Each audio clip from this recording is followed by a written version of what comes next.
Tennis fans around the world are delighted at the prospect of witnessing Roger Federer, 37, return to the clay surface at the Madrid Open in a little under 3 months' time following an extended absence from the surface, his last clay appearance being the Italian Open in May 2016. The Swiss moved away from playing on clay, admitting that the reason was that he wanted to better manage his schedule. However, following his recent shock Australian Open defeat at the hands of Greek youngster Stefan, 20, it became apparent that the 20-time Grand Slam champion was ready to get back on the red turf, as he announced that he has missed not doing it.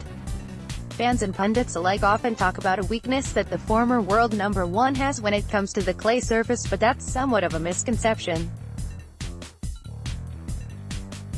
After all, he has got 11 clay court titles to his name and has appeared in a further 15 finals, 11 of which he lost to Rafael Nadal.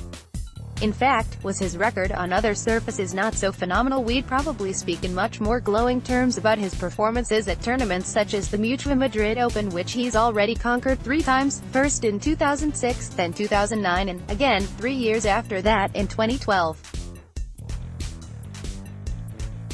Federer is widely regarded as one of the greatest players of all time, and having won more Grand Slams than any other male, reached the most finals, semi-finals and quarter-finals, it's difficult to argue it any other way.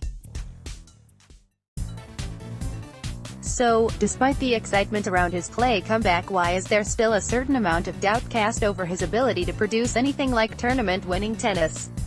Cast your mind back to his last appearance in the Spanish capital, where he was sent crashing out in the first round by Nick Kyrgios.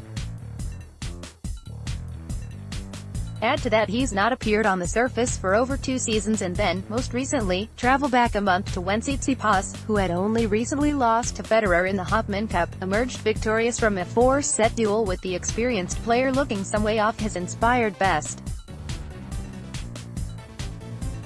Whilst Tsitsipas spoke afterwards about a dream come true, having just defeated a man who he'd spent his entire youth looking up to, questions rightly arose about whether the victor, 17 years Federer's junior, could be the next big thing.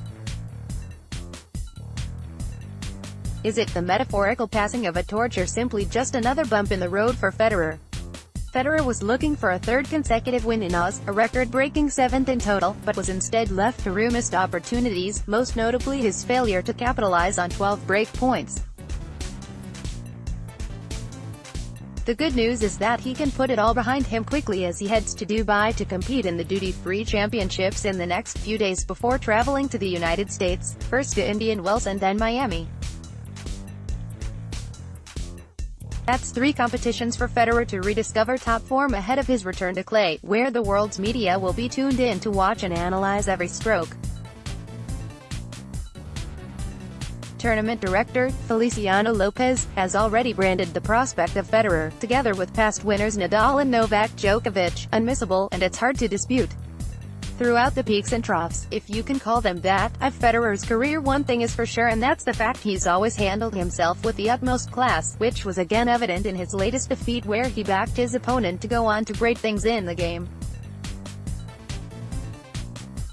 There is an old saying, form is temporary, but class is permanent. If he can get anywhere close to his best form, then, when May comes, don't rule out Federer holding aloft yet another trophy on the sun-baked clay of Madrid.